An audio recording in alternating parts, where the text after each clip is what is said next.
Hey everyone, Brandon here. I'm joined by Ashraf Ismail, the game director of Assassin's Creed Origins.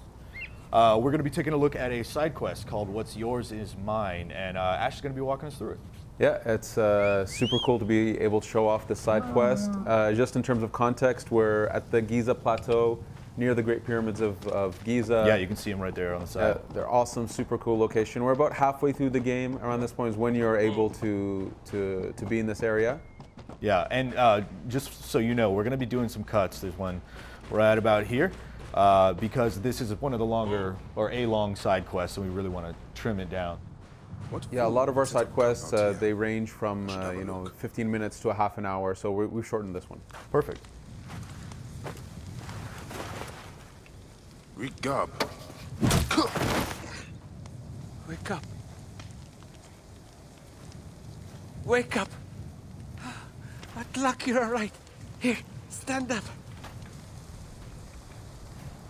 Damn, I thought you were lying on it. Lying on what? What happened? My notes. I'm a geographer.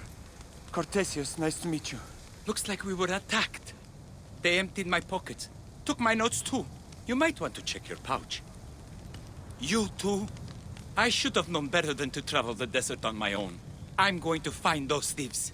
They ought to pray to all their gods that my notes are undamaged. We're lucky enough to be alive. What do you remember? Remember, I was clubbed in the head. I only recall the sound of a horse galloping away. There might be tracks. Stay here. So we're not going to really talk over the dialogue so you guys can hear it unfold, but right now it looks like we're on the trail of a thief. Yeah, exactly. So we've met a Greek cartographer. His stuff has been stolen. Some of Bayek's stuff has been stolen. Here what we're seeing is some bandits who happen to be near the tracks that we're following. But these guys are actually just living their life. These guys have a camp nearby. During the day, they come and ambush people coming by here. We're gonna bypass them and go continue on with the quest. But effectively, the world is really living, and we wanted to assume that even during the quests, that you can engage with it or not. Right now, we're looking. We've reached the end of the tracks, and we found this little complex area, and Senu is helping us find our objective. So we know we're looking for something in that general direction. So here we've entered an investigation zone. Here we've used an animus pulse to try to find clues, and in this case, pings items of interest. Exactly. Yeah. It is dangerous. I'm just finding things for Anta. What are you doing here? I'm a Magi, looking for some thieves who came this way. Did you see anyone? No. No one. Are you here alone? No, I mean, yes, alone. That is a dirty little boy. Egypt was a difficult place. It was a tough place. Yeah. So yes, the animus pulse, it's used for comfort. It's to also highlight clues that are behind walls. You can see it through walls. It's to give a bit more comfort to this kind of gameplay. So here you exited the investigation area. Yep. But generally in old Assassin's Creeds, when you left an area of interest, sometimes that would prompt you to return or go back. Is that not the case this time? No, we've because we're going with a quest structure, because we have a world that's really alive and big, we wanted to make sure that all the frictions of you've left a zone or you've been detected, these are not conditions that fail quests or missions. So if you're in the middle of this investigation and you happen to see a target from a nearby quest come by, yeah, and you decide, okay, I want to finish that quest now because my target is there, you can do that. And you can come back right to this step of this quest without ever missing a beat. So the game doesn't reset itself. That's such a nice improvement. It is odd for a child to be playing here, no? Oh, what do you mean? I'm looking for some stolen items. Looks like you could help me. I don't know what you're talking about. My child, you are not at fault. I am here to help. We hid it in Menkaure's pyramid. I'm sorry, we had to do it for Anta. I am sure Anta is a good friend, but Giza is no place for such foolishness. So it looks like we're looking for someone named Anta. Yeah, we're still looking for the stuff that was stolen, and we kind of been given a hint that we need to go to the smallest of the Great Pyramids. Oh wow, this is the smallest one. This one's the smallest one, and one thing we tried to do is be very respectful of the architecture that we know exists. Yeah. So you'll see that for all the known tombs and pyramids, that they actually really respect the architecture. Of course, we add our own, hidden chambers, things that have not been discovered yet. Little secrets. Of course. But we try to respect what is known already.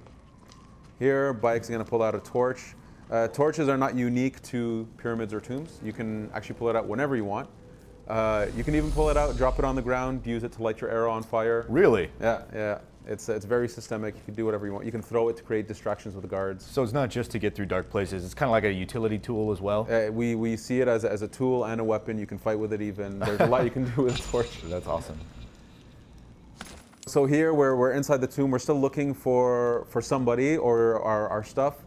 But tombs are also places where there's, Bake says it here, he's asking for forgiveness for taking this kind of stuff. Yeah, I mean, this is a holy place. Exactly, but he needs it for his journey. Here we found a rare weapon, and we're just about to equip that. So this is a scepter, a rare scepter. We have a lot of rarities with equipment and so on.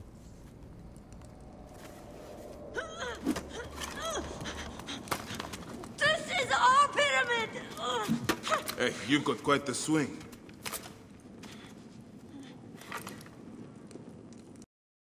Just how many of you are there? Only my brother, sister, and I. Don't harm them. I'm the one responsible. I want the note you stole from the Greek geographer you knocked out. We've given everything to the bandits from the hills west of the Hemon tombs. They have Anta too, and won't give her back unless we steal for them. Who is Anta? Our protector. We were going back to Memphis when they took her. If we don't do as they say, they will kill her. Bandits who profit from children. Nekatiadets. Get your siblings and stay out of sight. You have my word. I will return Anta to you. Here we're going to exit the tomb and continue on this journey, but this is what people can expect from these types of side quests. This is an optional side quest. This level of quality in terms of storytelling, character building, using epic locations in the world to tell these stories. If you come back to this tomb, you will find that set up there. You didn't have to be in the quest to have all that stuff be there for you. Oh wow, okay. And I noticed there was a location objective as well. Each area of interest has their own objectives to complete?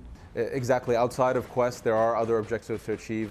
Here we're going to a camp, to a cave. Yeah. Bandit camp area. We can see a sandstorm coming. Now this sandstorm wasn't scripted to be there or anything. It's really the world is alive. Really? Yes, because we're in the deserts, sandstorms are quite active. They do have an effect on detection. So guards who are inside, exactly, you can be a lot stealthier inside. But here we're going into interior, so the sandstorm will just pass over us. Oh, okay. You see a guy hanging from the tree there. That's not great. Yeah, these are bandits. So here again, we're using Senu to scout and help us find some enemies. But as we venture into the cave, we won't be able to take advantage of Senu. So Bayek will have to do his own scouting inside the cave. I see. So you're marking them now so you can see them inside. Exactly. Here you can see by aiming at an enemy, we telegraph the amount of damage you'll do. Oh wow, so by moving the cursor to the head, you're doing headshot, so more damage. And you can see that ahead of time, so you can actually know if you're going to stay in stealth or not. Hey, stop it! Yeah, we've got some of the legacy stuff, like the haystack is a very convenient place to dive into. Oof, yeah, that guy. Nice headshot there. So localized damage is something that's important in the combat system. Headshots, attacking enemies on their back or when they're on the ground. All of this stuff has multipliers of damage. I see. Okay. And it's important for staggering enemies too, right? Like an enemy with a shield, you need to be able to stagger him in order to make him vulnerable. Exactly. Enemies have different size shields that have different properties, so you do have to deal with them. Here we're being a little bit more sneaky, using archery and using assassinations to take out some enemies. Here you can see a little bit of slow motion? Yeah, you can see some slow-mo. It's an ability that you can gain, which is when you get a headshot with the bow and you keep your bow out, you have slow motion to help you get another headshot. And you can chain that actually. Awesome. Yeah. Here we'll see a bit of that again here, except we'll, instead of shooting the guy in the head, there was a handy jar of oil next to a fire that burned him down. How convenient. Here, for all these types of setups and locations, you see that we really try to reinforce all the different play styles. Here we use verticality for either archery reasons or for stealth reasons. Stealth, yeah, but you can just run in here swords ablazing if you want to, right? Exactly. Okay. Exactly. Every location is set up to support ranged combat, melee, or stealth. Anta? And here we found Anta. Anta. Oh, hey, it's Anta. Of course. Not who I was expecting. You're Anta, their protector. So here we always play with side quests from a narrative perspective to create surprise, have a bit of fun. The tone of the game can be serious sometimes, but we also like to have fun with it. Here, just something quickly to say is that we do have puzzles. Sometimes you can come into these locations and find puzzles. Oh yeah. We're going to skip ahead of this puzzle because we don't want to ruin the gameplay surprise of it. Fair enough. But here you can kind of see that there's a bit of physics involved. We've now gone past the puzzle into the hidden area. Look at all that treasure. Yeah, look at all that loot. All right, cool statue of a crocodile. Yeah, this is the god Sobek, one of the gods that these bandits worship. And in these types of hidden locations, sometimes you find these old stelas that have an ancient knowledge on them that actually, when you interact with it, you gain an ability point. This is one way of gaining ability points. Outside of just leveling up. Exactly, outside of just leveling up. That's awesome. So there's incentive to really delve into these tombs and explore and find stuff. Exactly, and it's also to show that there are more ability points than there are levels. You can continue gaining ability points way past leveling up. Oh wow. We want players to either delve deep into one direction or spread themselves out as they want, create the hybrid character they want. Yeah. So here we're exiting the tomb. We're going to see a little bit of fight here. Okay.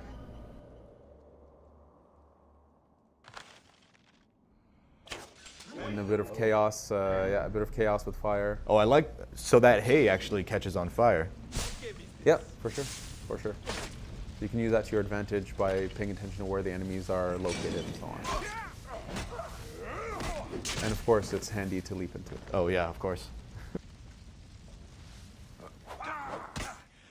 So here we show off a bit of fight and something for people to know. I think it'll be a surprise for people who are very well aware of AC and AC combat. Right. That you can attack and it's not a paired animation system anymore. It's not two characters playing a perfectly synced animation. We have hitbox-based combat now. Yeah. Which means that you have to pay attention to where's the enemy, how far away from me are they, the range of my weapon. Yeah, the days of standing in a crowd of guys and just countering with Y are kind of over now. I mean, the combat system looks totally revamped. Exactly. This was an intention we had from the beginning to really bring something new, something that's versatile, dynamic, highly impactful, something that requires a lot more paying attention from the player and something that has gameplay depth. Right. So here we see enemies that use shields, use spears, use swords. And there's standard soldier types, and then there's the stronger types. Exactly. You really have to pay attention to the way they behave, the way they use their own weapons. Sometimes they have area effect attacks. Sometimes, if an enemy has a shield, you have to figure out how to get past the shield or to break his defense. These are the questions we want players to be asking themselves in the middle of a combat situation. What is my specific weapon at this moment good for? What is it weak at? Every weapon has its strengths and weaknesses, and this is again part of the depth that we wanted. Every time you find a new weapon type, that you have to learn how this weapon works.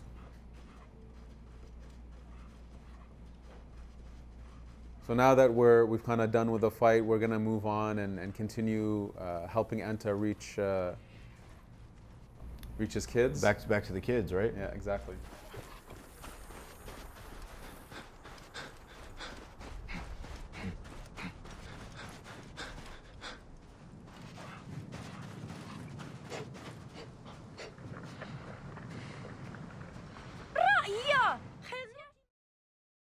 I told you to stay out of sight.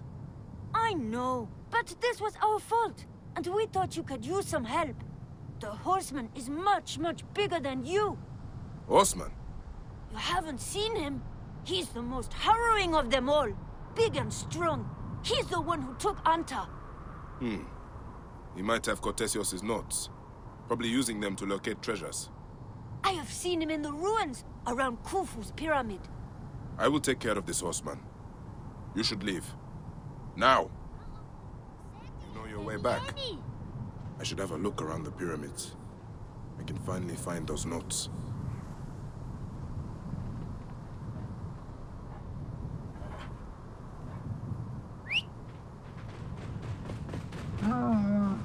So here, this is an element, it's part of the new AI system we have. Effectively, this guy really has an agenda in the world. He's going around Giza, terrorizing, attacking people, but at night he goes back to that cave we were just in, and he sleeps in there. So you can actually wait for him in there, you can meditate to change the day to night, to assassinate him inside, or go after him as we do right now. It's really up to the player's choice. Those kids that were walking off, you can find them later. They keep walking, they go to their destination in real time.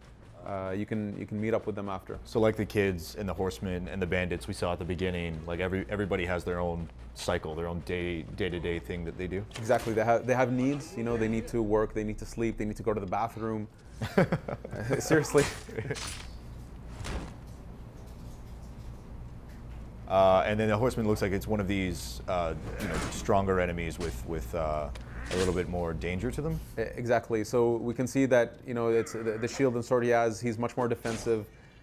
Going up to him and just slashing your sword it won't work. You have to figure out how to trip him up, how to get him on the ground, how to make him commit to a move where he makes a mistake, and that's where you take your advantage. Oof.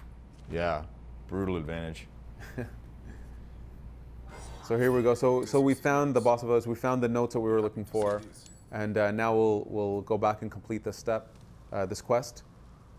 Again, keep in mind that this is the level of quality people can expect, and we have hundreds of quests like this. My notes! Jesus, I can't believe it! I owe you my life.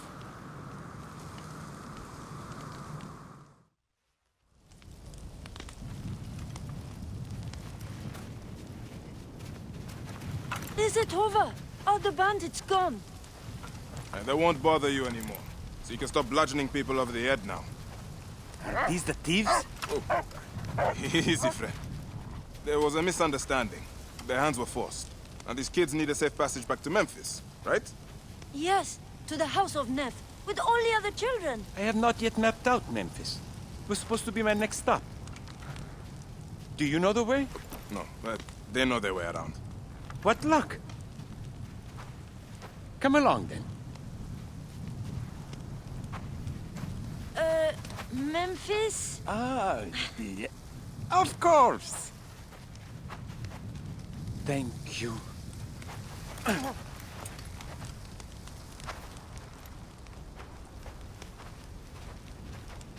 Come visit us.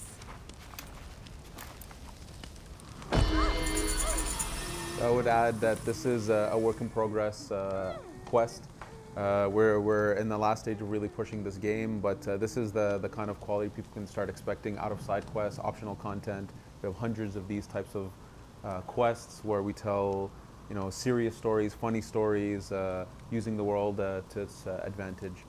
That's awesome, man. Thank you so much for sharing this with us and walking us through it. That was the What's Yours Is Mine side quest from Assassin's Creed Origins.